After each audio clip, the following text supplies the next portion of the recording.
এবার শেখ হাসিনার প্রত্যর্পণ না প্রত্যাবর্তন, দুটা শব্দ এর আগেও আলোচনায় বলেছি, কোনোটাই কিন্তু মানে বাংলাদেশ সরকার প্রত্যর্পণ চায় না, এটা আমি আপনাদেরকে কনফার্ম করতে পারি। বাংলাদেশ প্রত্যর্পণ চায় না। বাংলাদেশ ভারতের কাছে যেটা দাবি জানিয়েছে, শেখ হাসিনা যেন প্রত্যাবর্তন না করেন। This is the reality, this is the truth.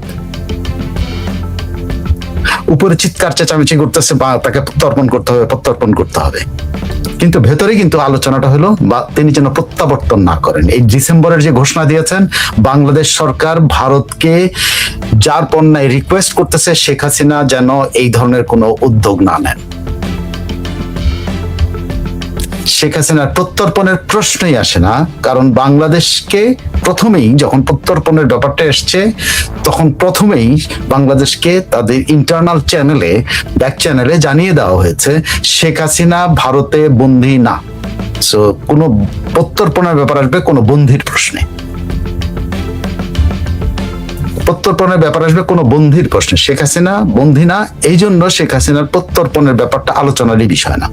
Bangladesh যেটা চাইছে, উপরে উপরে প্রত্যর্পণের কথা চিৎকার চেঁচামেচি করতেছে, আমাদের খলিল সাহেব অমুক তমুক চিৎকার করতেছেন, অনেকে এক কাঠি সরে শুয়ে অনুপ চেটিয়ার উদাহরণ দিচ্ছেন, কিন্তু কেউ একবার মনে করছেন না অনুপ চেটিয়া বাংলাদেশে কিন্তু বন্দী ছিলেন, শেখ হাসিনা ভারতে অতিথি। সো এখানে প্রত্যর্পণ কোন চুক্তি, প্রত্যর্পণের বিষয়টা যখনই বলে ওনার বিরুদ্ধে দণ্ড আছে, এই আছে, তখন বলে যে আইনি ব্যাপারটা চলতেছে। তো এখানে যে মেসেজটা দেওয়া হয়েছে দীনেশ ত্রিবেদীর মাধ্যমে, যেটা মোদির কাছে, যেটা সরাসরি ইনফর্ম করছে, যেটা বলা হচ্ছে যে তারেক রহমান তার একটা মেসেজ দিয়েছেন, যে মেসেজটা মোদির কাছে সরাসরি হস্তান্তর করেছেন ত্রিবেদী, সেটা হলো শেখ হাসিনা যেন প্রত্যাবর্তন না করেন, শেখ হাসিনা যেন দেশে না আসেন। শেখ হাসিনা দেশে আসলে তাদের সমস্যা কি কি সমস্যা, এইটার পর সরাসরি তারা বলেছে শেখ হাসিনা যদি দেশে আছেন, তারা যে এক মাত্র ক্ষমতায় আসছেন, তাদের ক্ষমতার অস্থিতিশীলতার মধ্যে পড়ে যাবে। কেমনে পড়ে যাবে? শেখ হাসিনার পুরো প্রক্রিয়াটা, যে আসার যে প্রক্রিয়াটা ঘোষণা করেছেন, এই পুরো প্রক্রিয়ার মধ্যেই সরকার মনে করে যে সরকারকে বেকায়দা ফেলার জন্য শেখ হাসিনা এই ধরনের উদ্যোগটা নিয়েছেন। আসলেই তো সত্য, শেখ হাসিনা তো দেশে আসতে চান, সরকার বেকায়দা পড়ুক না পড়ুক, উনি সত্য উদ্ঘাটনের জন্য উনি আসতে চান। শেখ হাসিনা দেশে আসতে চান সত্য প্রকাশ করার জন্য, যে তার সাথে কি করা হয়েছে, এখানে কি হয়েছে, এবং উনি বাংলাদেশের বিচারালয়ে কি রকম ফার্সিক্যাল কাজকর্ম হচ্ছে সেটা প্রমাণ করার জন্যই তো শেখ হাসিনা এখানে আসছেন, নিজের জীবনের ঝুঁকি নিয়ে। উনি প্রমাণ করতে চান বাংলাদেশে যে ওনার দলের জনপ্রিয়তা আছে, প্রমাণ করতে চান। উনি প্রমাণ করতে চান ওনার দলের প্রয়োজনীয়তা আছে এই বাংলাদেশে। উনি প্রমাণ করতে চান তার দলের বিরুদ্ধে অত্যাচার হচ্ছে। তিনি প্রমাণ করতে চান তার দলীয় নেতাকর্মীর বিরুদ্ধে অত্যাচার হচ্ছে। তিনি প্রমাণ করতে চান বাংলাদেশের সকল নাগরিকের বিরুদ্ধে, নাগরিকই আজকে বেকায়দায় পড়েছেন। তিনি প্রমাণ করতে চান বাংলাদেশের অর্থনীতি খারাপ অবস্থায় আছে। তিনি প্রমাণ করতে চান বাংলাদেশের বর্তমান সরকার ভালো চালাচ্ছেন না।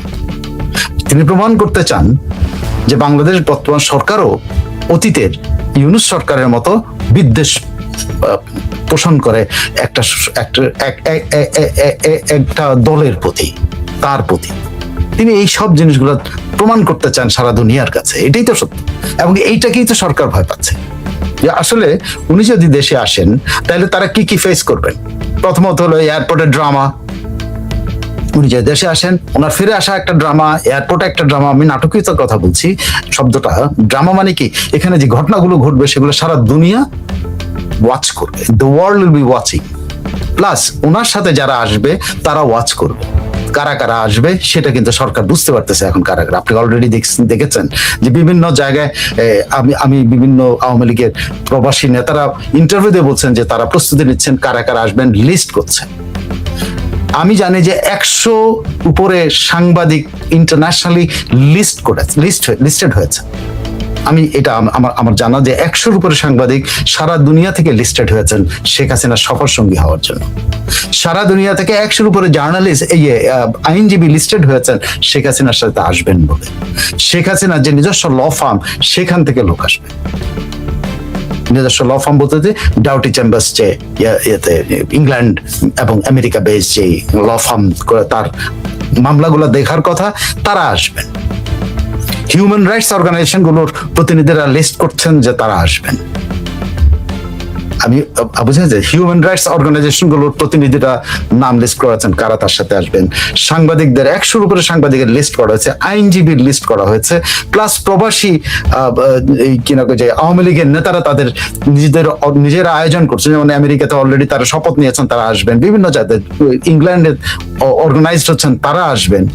মানে এটা it will be a huge comeback. এই হিউজ কামব্যাকটাকে তারেক সরকার সামাল দিতে পারবে না বলে মনে করেন। তারা আরো মনে করেন, যেটা তারেক সরকারের ভেতরে তারা আরো মনে করেন যে এই যে কামব্যাকটা হবে, এই যে এয়ারপোর্ট এইসব এগুলো সামাল দেওয়ার সাথে সাথে বাইরে যে শেখ হাসিনার সমর্থক গোষ্ঠী যে বাইরে জড়ো হবে, বা কেউ বলে লাখ লাখ আসবে, কেউ বলে যে হাজার হাজারই 50,000ই আসুক, এইটাকে সামাল দেওয়া, এই জনস্রোতকে সামাল দেওয়া সরকারের পক্ষে কঠিন হয়ে যাবে। এই জিনিসগুলো সাথে সাথে ইন্টারন্যাশনাল চাপ থাকবে শেখ হাসিনার প্রতি যথাযথ ব্যবহার করা, যথাযথ তাকে মর্যাদা দেওয়া, যথাযথভাবে তার সেফটি নিশ্চিত করা। এগুলো কোনোটাই করার জন্য তারেক সরকার প্রস্তুত না। এগুলো নিশ্চিত করার ক্ষেত্রে তারেক সরকার প্রস্তুত না। শেখ হাসিনার সিকিউরিটি, শেখ হাসিনাকে আদালতে করা, আদালত যে শেখ হাসিনা যাবেন সেই আদালতে তার জন্য সবকিছু ব্যবস্থা করা, শেখ হাসিনার নিরাপত্তা নিশ্চিত করা, এই সবকিছু মিলাই কিন্তু সরকার সব বাইরে এবং ভেতরে হ্যান্ডেল করার মতো অবস্থায় নাই। কারণ দেশের ভিতরে যে সংকটগুলি চলছে সেগুলোই তারা সমাধান করতে পারছে না। সেখানে শেখ হাসিনা যদি আসেন, সেটা একটা অতিরিক্ত চাপ তাদের উপরে পড়বে। দুটো জিনিস তারা কিন্তু সরকারের আইডেন্টিফাই করছে। একটা হলো শেখ হাসিনার প্রত্যাবর্তনের পরে ড্রামা এয়ারপোর্টের বাইরের ড্রামা। এরপরে সরকারের যে জিনিস, সরকারের নীতি নির্ধারক মহল যেটা মনে করেন, সেটা হলো কান্ট্রি ওয়াইড যে আওয়ামী লীগের নেতাকর্মীরা আত্মসমর্পণ করলে এই কোর্টগুলি সামাল দিতে পারবেন না, এবং কান্ট্রি ওয়াইড যে আওয়ামী লীগের যাদেরকে বিরুদ্ধে মামলা আছে তারা যে তাদেরকে যে তাদের নিরাপত্তার সাথে তাদেরকে যে কোর্টের বাইরে তাদেরকে যে জেলখানায়, সেই জেলখানার পর্যাপ্ত ব্যবস্থা তাদের কাছে নাই। তারা যে পয়েন্টগুলো বলছেন সেটা হলো এই টোটালটাই যখন তার প্রত্যাবর্তন প্রক্রিয়াটা শেষ হবে, তিনি যখন কোর্টে যাবেন, কোর্ট হয়ে যাবে আওয়ামী লীগের চেম্বার। একদম ক্যাটেগরিক্যালি ওরা মনে করছে যে আওয়ামী লীগের অফিস আর ইয়েতে থাকবে না, ধানমন্ডির ওই অফিসও থাকবে না, আওয়ামী লীগের অফিস বঙ্গবন্ধু অ্যাভিনিউর ওই অফিসে থাকবে না। আওয়ামী লীগের অফিস হয়ে যাবে হলো যেখানেই ওনার বিচার হবে সেই আদালতটাই হলো আওয়ামী লীগের অফিস হয়ে যাবে। সেটাকে সরকার সামাল দিতে পারবে? সুপ্রিম কোর্ট আওয়ামী লীগের অফিস হয়ে যাবে। কারণ ট্রাইব্যুনালে যদি ওনাকে প্রডিউস করে, যেহেতু ট্রাইব্যুনাল অলরেডি ওনার রায় দিয়ে দিয়েছেন, তিনি ট্রাইব্যুনালের রায় চ্যালেঞ্জ করবেন সুপ্রিম কোর্টে। কোনভাবে চ্যালেঞ্জ করবেন? দুইটা চ্যালেঞ্জ আসবে। এগুলো সবকিছু কিন্তু সরকার জানে আর কি। শেখ হাসিনার আইনজীবীরা কি কি করতে যাচ্ছেন, শেখ হাসিনার আইনজীবীরা দুইটা প্রক্রিয়াতে যাচ্ছেন। একটা হলো যে রায়টা হয়েছে এটাকে চ্যালেঞ্জ করার রায়, মানে যে মামলায় রায় হয়েছে যে মামলাগুলিকে চ্যালেঞ্জ করা, যে এই আদালতে এই মামলা আদৌ চলবে কিনা, আমাদের সুপ্রিম কোর্টে এটা চ্যালেঞ্জ করা হবে। যে তাকে যে করা হয়েছে, যেভাবে তাকে যে আদালতগুলো করছে, সে আদালতের সক্ষমতা এই আদালতের আওতায় এই মামলাগুলো আছে কিনা, এটা চ্যালেঞ্জ হবে। 2 নম্বর হবে যে বিচার প্রক্রিয়া যেটা হয়েছে তার অ্যাবসেন্সিয়া বিচার, যেটা হলো তার অনুপস্থিত যে বিচারটা হয়েছে, সেই বিচারটা আদৌ যুক্তিসঙ্গত কিনা। সো এটাও চ্যালেঞ্জ হবে। চ্যালেঞ্জটা করে রিট্রায়ালের দাবি করা হবে, মানে পুনরায় বিচারের দাবি করা হবে, পুনরায় ট্রায়ালের দাবি করা হবে। সো দুইটা। 3 নাম্বার হলো যদি এই দুটাতে ওনারা হেরে যান, অনলি দেন তখন সুপ্রিম কোর্টে। কিন্তু পুরো প্রক্রিয়াটা এই সমস্ত কিছু কিন্তু কোনো আইসিটিতে হচ্ছে না। আইসিটিতে উনি যা হাজির হয়ে এগুলো কিন্তু চ্যালেঞ্জ হচ্ছে না। ওনার এই মামলাগুলো চ্যালেঞ্জ হবে হলো সুপ্রিম কোর্টে। সুপ্রিম কোর্টে এই আইসিটি কোর্টের আদৌ ক্ষমতা আছে কিনা শেখ হাসিনার এই মামলাটা করার, এটা চ্যালেঞ্জ হবে। এবং এই আইসিটিতে যে রায় দেওয়া হয়েছে সেই ট্রায়ালটা যথেষ্ট, ট্রায়ালটা ঠিক হয়েছে কিনা সেটার হবে, বিচার করা হবে, মানে এটা আদৌ এই বিচারটা ঠিক হয়েছে কিনা, সেটা রিট্রায়াল করা উচিত কিনা, এটা সুপ্রিম কোর্টে হবে, ফাইট হবে। অনলি দেন এটা একটা লম্বা প্রক্রিয়া হতে পারে। যেমন ধরেন এগুলা শেখ হাসিনা আসার পরে ওনাকে জেলে রাখার পর হয়তো এগুলো কোনোদিন, যতদিন সরকার নিয়ন্ত্রণ আনতে হবে ততদিন এটা মধ্যে থাকবে, ডাকেই পড়ে থাকবে। কিন্তু ততদিন কি হবে, ততদিন হবে তার আইনজীবীরা কিন্তু সেটাকে, এই সুপ্রিম কোর্ট কিন্তু সব সময় আওয়ামী লীগের অফিসে পরিণত হবে। আর যদি ট্রায়ালে যায় তাহলে তো এটা মোটামুটি ধরতে পারেন যে প্রতিদিন আওয়ামী লীগ প্রেসকে ফেস করবে, প্রতিদিন আওয়ামী লীগ প্রেসে কথা বলবে, এবং সেটা আন্তর্জাতিক খবরে পরিণত হবে। শেখ হাসিনার পুরো বিচার প্রক্রিয়াটা কিন্তু আন্তর্জাতিক খবর পরিণত হবে। তো এখানে কয়েকটা ঘটনা সরকারের জন্য ভীতিকর অবস্থা দাঁড়িয়েছে। একটা হলো তার আগমনের যেই ঢেউটা, ওইটা ওনারা সামাল দিতে পারবেন কিনা, তার নিরাপত্তার ব্যাপারটা সেটা ওনারা কিভাবে দেখবেন। 3 নম্বর হলো ওনার যে ট্রায়াল প্রক্রিয়া, ওনাকে সুযোগ করে দেওয়া, আদালতের মাধ্যমে উনি বিচারের সুযোগ সুবিধা এটা করে দেওয়া। 4 নম্বর হলো পুরো বিচার প্রক্রিয়াটা চলে যাবে, পুরাটা জিনিস, পুরা বাংলাদেশের দৃষ্টি চলে যাবে হলো শেখ হাসিনা এবং আদালতের প্রতি, সরকার এবং এর মাধ্যমে আওয়ামী লীগ রিভাইভ হয়ে যাওয়া, আওয়ামী লীগ প্রকাশ্য হয়ে যাবে। আওয়ামী লীগের যতই নিষিদ্ধ করেন, সবাই যখন আদালতে এসে হাজির হবে তখন তো আওয়ামী লীগ প্রাসঙ্গিক শুধু না, ওই নেতাগুলি যার যার এলাকায় প্রাসঙ্গিক হয়ে যাবে। সো তারা এই আওয়ামী লীগের এত বড় অল অফ এ সাডেন এত বড় রিভাইভাল হজম করতে পারবেন কিনা, দে আর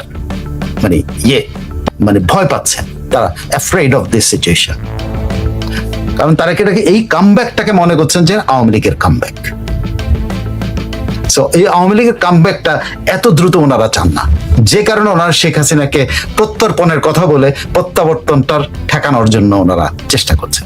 প্রত্যর্পণের কথা কেন বলছেন? কারণ প্রত্যর্পণ একটা দীর্ঘমেয়াদী প্রক্রিয়া। প্রত্যর্পণ কিন্তু একদিনের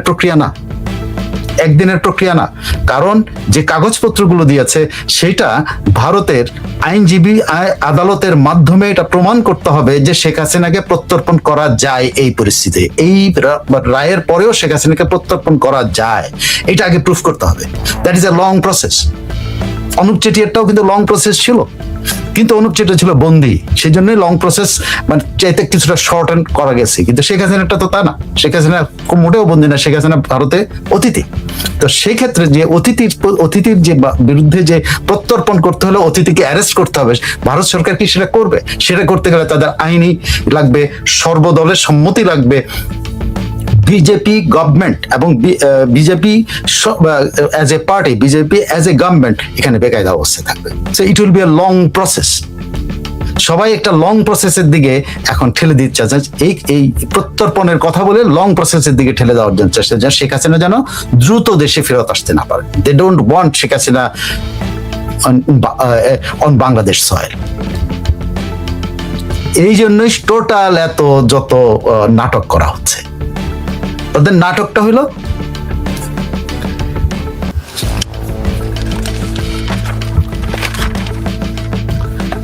এখন আসেন, শুধুমাত্র তো এইটা একটা করা, আরেক কতগুলি জিনিস কোশ্চেন এই শেখ হাসিনার প্রত্যাবর্তনের মধ্যে দিয়ে হয়ে যাবে।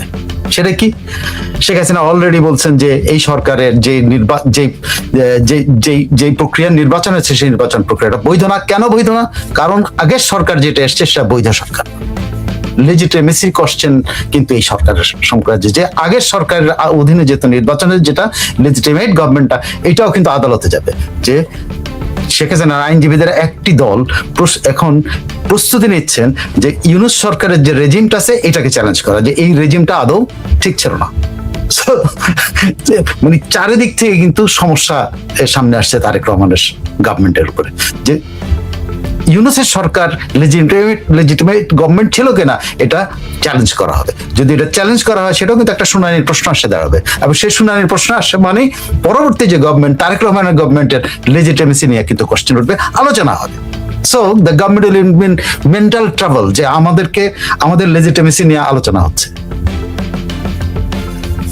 এই পুরো প্রক্রিয়াটা তো আমি যেটা বলছি সেটা হলো যে the world will B following. এটা হলো সবচেয়ে বড় embarrassing this for this government. The world will B following, তারা কি করছে, তাদের বিরুদ্ধে তাদের লেজিটিমেসি নিয়ে কোয়েশ্চেন হচ্ছে, শেখ হাসিনার কে সঠিকভাবে বিচার করা হয়েছে না এটা প্রশ্ন আসবে, শেখ হাসিনার বিরুদ্ধে যে মামলাটা চলছে এটা সঠিকভাবে চলতেছে কিনা এইটা নিয়ে কোয়েশ্চেন আসবে, শেখ হাসিনার নিরাপত্তা ঠিক মতো দেখা হচ্ছে না এইটা নিয়ে সরকার সবসময় ইয়েতে থাকবে, নজরদারিতে থাকবে, শেখ হাসিনার প্রতি কোনো ইনজাস্টিস হচ্ছে কিনা সরকার সবসময়, কারণ ইন্টারন্যাশনাল মিডিয়া এটা টোটালি ফলো করবে। ইন্টারন্যাশনাল জাস্টিস সিস্টেম যেটা হলো যারা যারা ইয়ারা আসবেন কিনা আইনজীবীরা আসবেন তারা এই জিনিসটা দেখবেন, সাথে আন্তর্জাতিক মানবাধিকার সংস্থাগুলো যেগুলো সবসময় নজরদারি দেন। সো এর ফলে যেই জিনিসগুলো আসতেছে আমি একটা একটা করে আপনাদেরকে পয়েন্ট আউট করি যেটা সরকার ফেস করতে চায় না।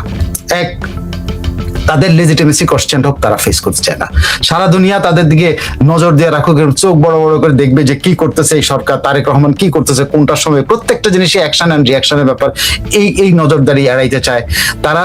এই আওয়ামী লীগের রিভাইভালের মাধ্যমে দেশে একটা অস্থিতিশীল পরিস্থিতি তৈরি হোক এবং সেই পরিস্থিতি তারা ভয় পান এবং এইটা তারা ফেস করতে চান না। তারা শেখ হাসিনার সাপোর্টাররা এখন ওনারা অনুপস্থিত, তারাও অনুপস্থিত মাঠে, কিন্তু তারা সারফেস আসবে, তারা সবসময় আসবে, কত আপনি অ্যারেস্ট করবেন, এই জিনিসটা ওনারা ফেস করতে চান না। তারপরে এই যে আত্মসমর্পণ হলে তারা কিভাবে ফেস করবেন এটা তারা ফেস করতে চান না। এবং অ্যাজ এ হোল যে বিএনপি যার 30 বছর ধরে যারা দুইটা দল বিএনপি এবং আওয়ামী লীগ যে রাইভালরির মধ্যে আছে সেটা পলিটিক্যাল রাইভালরি ছিল, এখন এটা হয়ে যাবে শত্রুতাপূর্ণ, একেবারে টোটাল। একদিনের যেটা ছিল হয়তো রাজনৈতিক শত্রুতা ছিল, কিন্তু এখন মাঠের শত্রুতায় পরিণত হবে। কারণ আওয়ামী লীগের কর্মীরা যখন সাহস নিয়ে মাঠে নামবে বিএনপি কর্মীদের সাথে মারামারিটা হবে। একটা বড় ধরনের টার্ময়েলের শঙ্কা করছে বিএনপি সরকার। প্লাস তো আপনি সামাজিক পরিবেশ পরিস্থিতি, গ্যাস, বিদ্যুৎ, ইলেকট্রিসিটি এইসব নিয়েতেও প্রবলেমে পড়েই আছে গভর্নমেন্ট। তারপরে গভর্নমেন্ট মনেই করছে আরো বড় বড় জিনিস, গভর্নমেন্ট মনে করছে তাদের হাত থেকে অনেক কিছু নিয়ন্ত্রণ, তাদের অনেক কিছুর উপর তাদের নিয়ন্ত্রণ হারিয়ে ফেলতে পারে। ল অ্যান্ড অর্ডার ব্রেকডাউন হতে পারে। এই আওয়ামী লীগের সর্বোচ্চ যখন আওয়ামী লীগের নেতা কর্মীরা মাঠে আসবেন তখন ল অ্যান্ড অর্ডার ব্রেকডাউন হতে পারে, এবং সেই ল অ্যান্ড অর্ডার আবার তার নিয়ন্ত্রণ করার মতো শক্তি পুলিশের নাই। তো সেক্ষেত্রে আবার আর্মিকে ডেকে আনতে হবে। আর্মি যখনই মাঠে আসবে তখন তো আর্মি আবার একটা ক্ষমতার একটা স্তম্ভে পরিণত হবে তারেক রহমান সরকার। সেটা তারেক রহমান সরকার চায় কিনা, এটা চায় না, সোজা সবটা কথা। প্রথমত আরেকটা জিনিস হলো যে জিনিসটা বললাম যে হ্যাঁ, গভর্নমেন্টের যে অ্যাডমিনিস্ট্রেশন, কিভাবে অ্যাডমিনিস্ট্রেশন নিয়ন্ত্রণ গভর্নমেন্টের হাত থেকে হতে পারে, সেখানে হলো আপনারা জানেন পুলিশের প্রতি তাদের আস্থা এতটাই কম গভর্নমেন্টের। মানে আপনি প্রতিদিন পুলিশকে কিন্তু করা হচ্ছে, মানে হয় ছাঁটাই করতেছে, নাহলে ট্রান্সফার করেন, আজকে এখানে কালকে ওইখানে পরশু ওখানে, মানে কোনো পুলিশকে কিন্তু বিশ্বাসে নিতে পারছেন না। সো পুলিশ বাহিনীর মধ্যে একদম পুলিশের উপর অত্যাচার করা হয়েছে, পুলিশকে হত্যাকাণ্ড করা হয়েছে। সো পুলিশ বাহিনী শেখ হাসিনার উপস্থিতি ওরকম একটা টার্ময়েলের সময় কোন ভূমিকা যায়? তারা কি বিএনপি দমনের দিকে চলে যায়? বিএনপি কর্মীদেরকে উপরে তারা অত্যাচার শুরু করে? তারা কি জামাতের উপরে অত্যাচার শুরু করে? তারা কি এই মৌলবাদীদের ধরে পিটানো শুরু করে কিনা? এইটা নিয়ে তাদের হইতেছে। এবং একই সঙ্গে তারা মনে করে যে পুলিশ ডিপার্টমেন্টের মধ্যে স্প্লিট হয়ে যেতে পারে দুইটা ধরনের, এবং এক্ষেত্রে পুলিশ বাহিনীটা পুরা একটা মানে আমি স্থবির বাহিনীতে পরিণত হতে পারে, ইনঅ্যাক্টিভ বাহিনীতে পরিণত হতে পারে।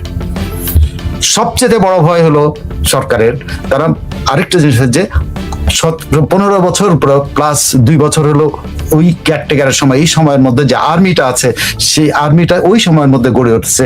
এই সময়ের মধ্যে যারা কমান্ডে আছে এরা কিন্তু এই 17 বছর সময়ের প্রোডাক্ট। সবাই শেখ হাসিনা বিরোধী না, সবাই যেহেতু শেখ হাসিনা বিরোধী না, আবারও যদি আর্মিকে কল করা হয় মাঠে, সেই সময় আর্মি কি রাইটলি বা আর্মি কি অ্যাজ এ হোল এই সরকারকে সমর্থন দিয়ে এই সরকারের করার জন্য, এই সরকারকে রক্ষা করার জন্য মাঠে থাকবে? আর্মিতে স্প্লিট করা। এবং সরকারের সবচেয়ে বড় ভয় সেটা অ্যাডমিনিস্ট্রেশন স্প্লিট হয়ে যাবে। কারণ সরকারের মধ্যে এই আলোচনাটা স্পষ্ট যে তারা কোনো কিছুই নিয়ন্ত্রণ করতে পারছে না। আপনি মির্জা ফখরুল ইসলাম আলমগীরের বিভিন্ন কথাবার্তায় এবং বিভিন্ন মন্ত্রী কথাবার্তায় হয় যে প্রশাসন তাদের নিয়ন্ত্রণে নাই এখন পর্যন্ত, তারা গ্রিপে নিতে পারেন নাই।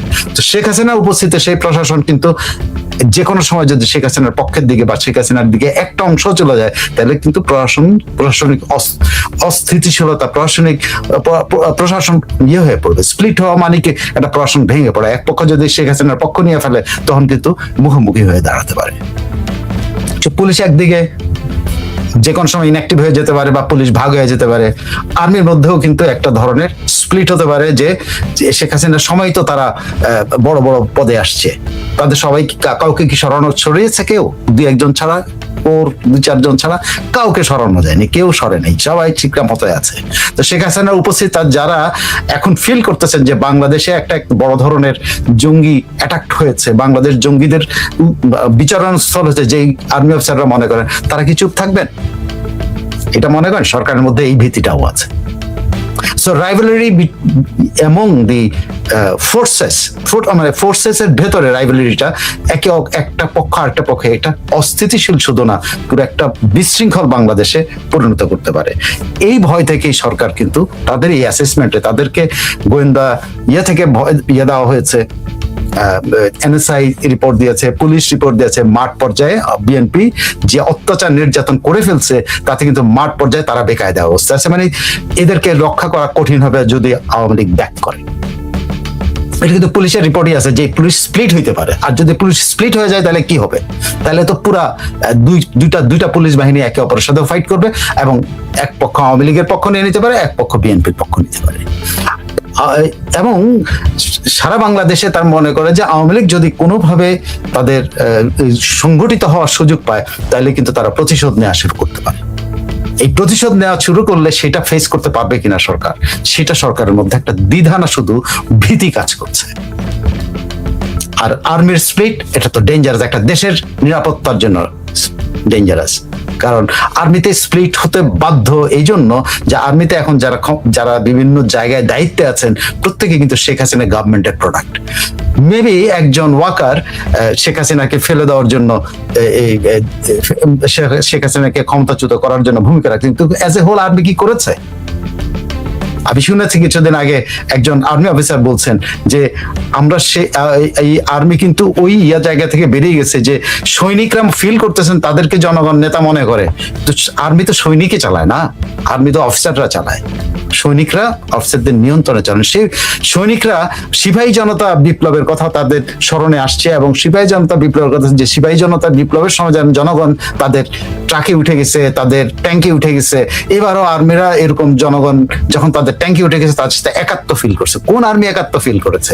ওই আর্মিটা, যে আর্মিটা হলো যারা মাঠে আপনি ট্যাঙ্ক নিয়ে বা এপিসি নিয়ে পাঠাইছেন, তারা হয়তো একাত্ম হয়েছে, কিন্তু as a whole total army administration যেটা আর্মির আসলে মূল কমান্ডার্স একদম তলা পর্যন্ত, প্লাটুন পর্যন্ত যে কমান্ডারটা থাকে বা ডেপুটি কমান্ডার থাকে, 2IC তাদের বলে, তারা কি এই এরকম একাত্ম ফিল করেছে?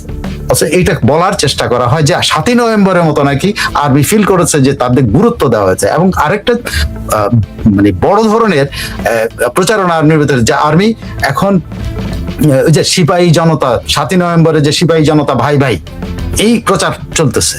তো সেনাবাহিনীর অফিসাররা বুঝতে পারছেন না এটা তাদের বিরুদ্ধে প্রচার হচ্ছে।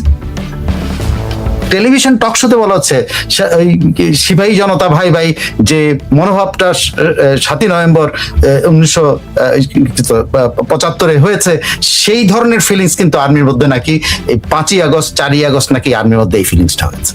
এই কথাটা প্রচার হচ্ছে, সেনাবাহিনীর অফিসাররা এটা দেখছেন না। যদি দেখেন তাহলে কি এই অ্যাজ এ হোল মানে ওয়াকারুজ্জামান তার টোটাল কমান্ড স্ট্রাকচারকে এক রাখতে পারবেন?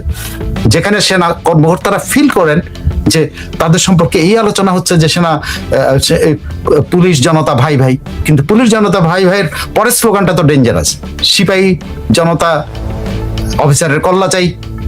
এই যে কথাগুলো বলে, ওই সিপাহী জনতা ভাই ভাইয়ের সাথে তো ওই স্লোগানটা ছিল। তো এই স্লোগানের কথা কি আর্মি অফিসাররা টের পাচ্ছে না? So there will be a big split. Army অফিসাররা কিন্তু তখন কোন দিকে অবস্থান নেয় এটা কিন্তু কেউ বলতে পারে না। যে এরকম একটা সিচুয়েশনের মধ্যে যেখানে এই সরকারের কনস্টিটিউশনাল লিগেসি নিয়ে কোশ্চেন হতে পারে, এই সরকারের লেজিটিমেসি নিয়ে কোশ্চেন হতে পারে, এই সরকার আইন শৃঙ্খলা পরিস্থিতি সামাল দিতে পারে না কোশ্চেন আসতে পারে, এই সরকারের উপরে ইন্টারন্যাশনাল মিডিয়া একটা ওয়াচ করতে থাকবে, এটা অবস্থায় ইন্টারন্যাশনাল বিভিন্ন অর্গানাইজেশন ওয়াচ করতে থাকবে, এরকম একটা সিচুয়েশনে সরকার ফেস করতে চায় না। এই জন্যই দীনেশ ত্রিবেদীর মাধ্যমে আকুতি জানানো হয়েছে শেখ হাসিনা যেন প্রত্যাবর্তন না করেন।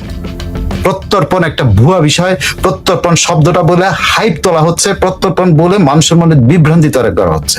প্রত্যর্পণ কোনোভাবেই সম্ভব নাই, সরকার জানে, কেন প্রত্যর্পণ শব্দটার সাথে শেখ হাসিনার বন্দিত্বের সম্পর্ক হতে হবে। শেখ হাসিনা ভারতে বন্দি না। সো এই প্রত্যর্পণ একটা হাইপ, প্রত্যর্পণ একটা ধোঁয়াশা, প্রত্যর্পণ একটা ধোঁকাবাজি। আমি একদম জেনে শুনে ফরেন মিনিস্ট্রি থেকে জেনে শুনে ডিফেন্সের ইয়েদের ক্ষেত্রে যে প্রত্যর্পণ সম্ভব না, এটা জেনে শুনেই সরকার এই কথাগুলো বলে। আসলে সরকার, ভারত সরকার কাছে নিবেদন জানাচ্ছে, আবেদন জানাচ্ছে যে কোনোভাবে যেন শেখ হাসিনা না আসে।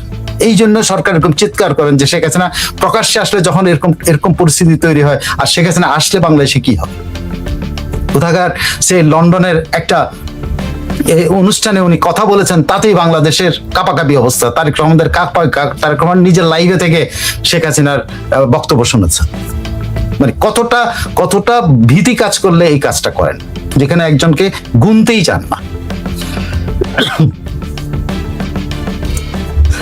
আবারও বলছি, সরকারের প্রত্যর্পণের যে চিৎকার চেঁচামেচি, এটা ভুয়া, ধোঁকাবাজি, জনগণকে ধোঁকা দিচ্ছে, তার দলীয় নেতাকর্মীদের ধোঁকা দিচ্ছে, এবং টকশোর মধ্যে এইটাকে একটা হাইপ তৈরি করার জন্য চেষ্টা চালানো হচ্ছে। আমি আজকেও কয়েকটা টকশো দেখলাম, চরম শেখ হাসিনা বিরোধী একজন, তার নাম আমি উচ্চারণ করবো না, আমার দরকার নেই। তিনি বলছেন একজন প্রখ্যাত কবি আছেন, একজন প্রখ্যাত সাংবাদিক ছিলেন, এবং উনি একজন প্রখ্যাত অ্যাডভোকেট।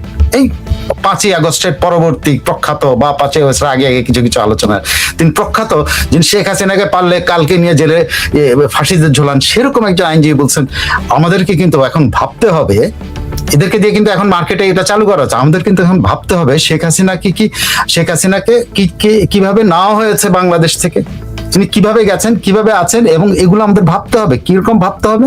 যে শেখ হাসিনা ভারতে গেছেন হলো দুই দেশের সেনাবাহিনীর সাথে আলোচনা করে, শেখ হাসিনা ভারতে গেছেন দুই দেশের সরকারের সাথে আলোচনা করে, শেখ হাসিনা ভারতে গেছেন ইন্টারন্যাশনাল একটা অ্যারেঞ্জমেন্টের অংশ হিসাবে। তিনি বলছেন দুই দেশের সরকার, তা না হলে বাংলাদেশ বিমান বাহিনী কি করে তার প্লেন দেয়, বাংলাদেশ বিমান বাহিনীর যেন যেখান দিয়ে ফ্লাই করতে হয় ট্রান্সপন্ডার কেন অফ করে রাখা হয়, বাংলাদেশ বিমান বাহিনীর যে ফ্লাইটটা ওখানে ওনাকে পৌঁছায় দিয়েছে সেই ফ্লাইটটা আবার ফেরত আসছে কেন, তা না হলে ওনাকে কেন একজন মন্ত্রী পদমর্যাদার কর্মকর্তা কেন ওনাকে রিসিভ করেন, তারপরে কেন সর্বদলীয় মিটিং হয়েছে, উনি বলছেন কিন্তু সর্বদলীয় মিটিং হয়েছে কেন, এবং সর্বদলীয় মিটিং এ তাকে অতিথির মর্যাদায় রাখার সিদ্ধান্ত কেন, এবং ওনার সর্বশেষ বলতেছেন পার্লামেন্টে ওনাকে যে মর্যাদা দেওয়া হয়েছে, এরপরে কি বাংলাদেশ বোকার মতো কথা বলতে পারে যে প্রত্যর্পণ চাই?